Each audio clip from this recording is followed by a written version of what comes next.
खुद का बुटीक शुरू करना ये हमारा सपना होता है। सिलाई का काम सीखने के बाद हम कड़ी मेहनत करते हैं और मोटिवेट होकर अपना बुटीक शुरू करते हैं। लेकिन अच्छा खासा काम करने के बाद भी हमें बुटीक में घाटा होना शुरू होता है और फिर बुटीक बंद करने की नौबत आती है। क्यों होता होगा बुटीक में घाटा? क्या इसके लिए हम खुद जिम्मेदार हैं? तो आइए जानते हैं 10 ऐसे रीजंस जिनकी वजह से बुटीक में घाटा होता है। हेलो फ्रेंड्स, मैं हूं सुजीत। बुटीक ज्ञान यूट्यूब चैनल पर आप सभी का स्वागत करता हूं। तो दोस्तों, पहला रीजन है अपने काम में बार बार गलती करना। दोस्तों, जैसे ही कस्टमर हमारे पास आते हैं ऑर्डर देने के लिए, तभी हम मेजरमेंट लेने में या बाद में कटिंग में या स्टिचिंग में हम बार बार गलती करते रहते हैं। सही टेक्निक अगर हम यूज नहीं करते तो हमारे फिनिशिंग में भी प्रॉब्लम आ जाती है। अगर इन सभी चीजों में हम बार बार गलती करेंगे तो हमारे काम पर इसका इम्पैक्ट हो जाएगा और हम हमारा ऑर्डर अच्छी तरह से कंप्लीट नहीं कर पाएंगे। अगर कस्टमर सेटिस्फाई नहीं हुए तो वे एक बार तो आते हैं, लेकिन दूसरी बार या बार बार हमें ऑर्डर देने के लिए नहीं आते। तो इसकी वजह से हमें हमारा जो सेल है वो धीरे धीरे कम होते जाता है और हमें बुटीक में लॉस होना शुरू होता है। तो दोस्तों, अब दूसरा रीजन है सिलाई के पैसे उधार रखना। हम बुटीक में कड़ी मेहनत करते हैं, अपना ऑर्डर कंप्लीट करते हैं, अस्तर, एक्सेसरीज, इन चीजों में हम अपना इन्वेस्टमेंट करते हैं और ऑर्डर रेडी होने के बाद कस्टमर को जब हम डिलीवरी देते हैं तो कस्टमर कहता है अभी मेरे पास पैसे नहीं है, मैं कल दूंगा, परसों दूंगा। ऐसे कहते कहते 1 महीना चला जाता है, 2 महीने चले जाते हैं और हमें हमारे टाइम पर पैसे नहीं मिलते।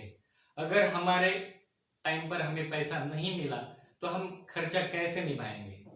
तो इन चीजों से भी हमें बुटीक में लॉस होता है। अब तीसरा रीजन यह है पैसों का हिसाब ना रखना।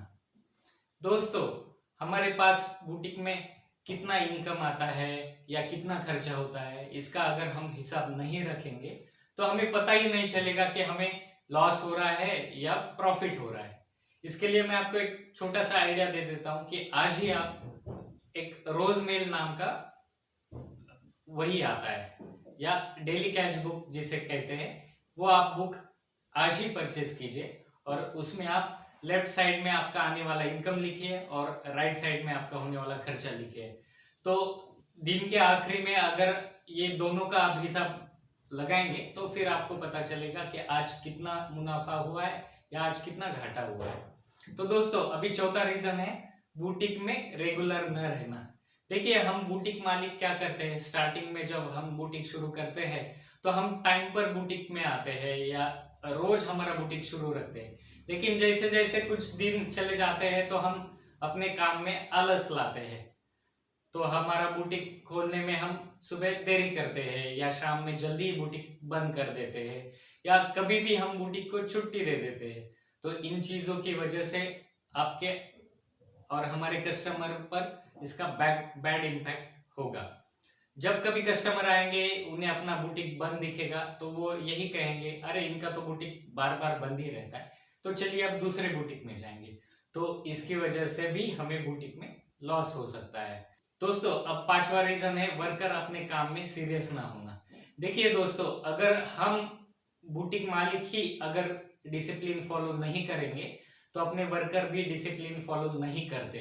इसकी वजह से फिर हमें लॉस होता है। तो हमें हमारे काम में काफी सीरियस होना है, अपने वर्कर पर भी हमें ध्यान देना है। अभी छठवां रीजन है मुनाफा कम और रेंट ज्यादा। देखिए दोस्तों, हम नया बुटीक शुरू करते समय एक अच्छा सा एरिया देखते हैं, वहां पर एक अच्छा शॉप रेंट पर लेते हैं और फिर हमारे बुटीक में काम कम ज्यादा रहता है तो फिर हमें मुनाफा कम होना शुरू होता है और फिर हमारा जो मेंटेनेंस है वो तो चलता ही रहता है।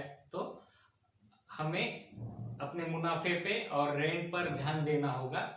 तो अगर हमारा मुनाफा कम रहेगा और रेंट ज्यादा रहेगा तो फिर हमें जेब में से रेंट देना पड़ता है और कुछ दिनों के बाद ही हमारे पैसे खत्म होते हैं या सेविंग खत्म होती है, तो फिर रेंट देने में मुश्किल होती है और फिर बुटीक बंद करने की नौबत आती है।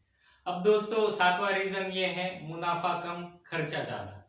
जैसे अभी मैंने कहा कि रेंट का, तो वैसे ही हमें हमारे बुटीक में जो है वो खर्चा जो है उसको लिमिटेड करना है। जो ऐसी चीजें होती है वहां पर हमें ज्यादा खर्चा करना पड़ता है तो हमें वहां पर हम खर्चा करते हैं, लेकिन कुछ ऐसी चीजें होती है वहां पर हमें खर्चा नहीं करना होता है तो भी हम उसमें खर्चा करते हैं, तो इसकी वजह से भी हमें बुटीक में लॉस होता है। दोस्तों अब 8वां रीजन है हर चीज में सेविंग ना करना।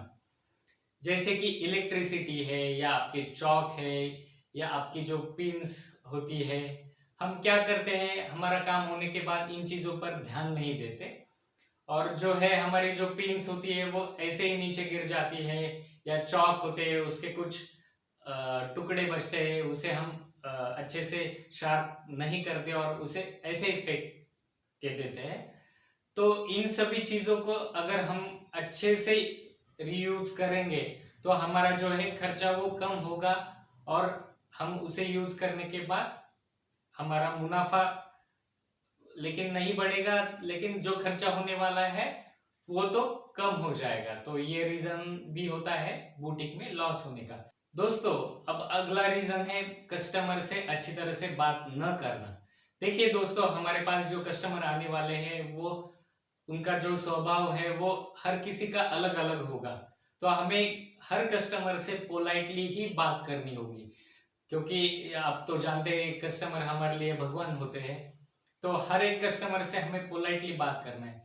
देखिए अगर किसी अपने से कुछ गलती होता है, किसी कस्टमर को अच्छे से फिटिंग नहीं बैठता है या वो अपने काम से अगर वो नाराज होंगे तो हमें उनसे पोलाइटली ही बात करनी होगी। आपका जो भी प्रॉब्लम है हम सॉल्व कर देंगे या अगली बार हमसे ये गलती नहीं होगी, ऐसे ही हमें अपना गलती जो कुछ भी है वो एक्सेप्ट करना है और कस्टमर से अच्छी तरह से ही बात करना है। तो कुछ कस्टमर ऐसे होते हैं कि चलो आपसे ये इस बार गलती हुई है लेकिन अगली बार ये गलती मत कीजिए, और इसी तरह से वो कस्टमर हमारे पास टिके रहता है और हमें बाद में भी ऑर्डर आता है। अगर हम इन चीजों पे ध्यान नहीं देंगे तो हमें भी बुटीक में लॉस होगा। दोस्तों अगला और आखिरी रीजन ये है कस्टमर के साथ टच में न रहना।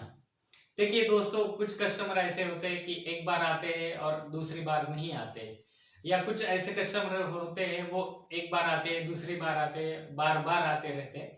तो हमें ये करना है कि उनके साथ हमें टच में रहना है। कुछ फेस्टिवल होता है उन फेस्टिवल पर हमें कुछ विश करने के मैसेज भेजने होते हैं या कुछ अपने ऑफर्स होते हैं उनके मैसेज उन्हें भेजने होते हैं। जैसे जैसे हम उनके टच में रहेंगे तो उनका हमारे बुटीक में आना जाना चलता रहेगा, और अगर हम ऐसे ही करते रहेंगे तो हमें घाटा नहीं होगा। तो दोस्तों ये थे 10 रीजंस। उम्मीद करता हूँ हम सब इन रीजंस को अपने बुटीक में फॉलो करेंगे और जो हमारे बुटीक में होने वाला घाटा है उसे हम बड़े पैमाने पर इसे कम करेंगे। तो दोस्तों कैसे लगा आपको ये हमारा वीडियो, हमें कमेंट कीजिए। अगर आपको वीडियो अच्छा लगे तो उसे लाइक और शेयर जरूर कीजिए, और हाँ बेल आइकॉन के ऊपर क्लिक करना ना भूलेगा ताकि आने वाली हर नोटिफिकेशन आप तक पहुंच जाए। Thank you.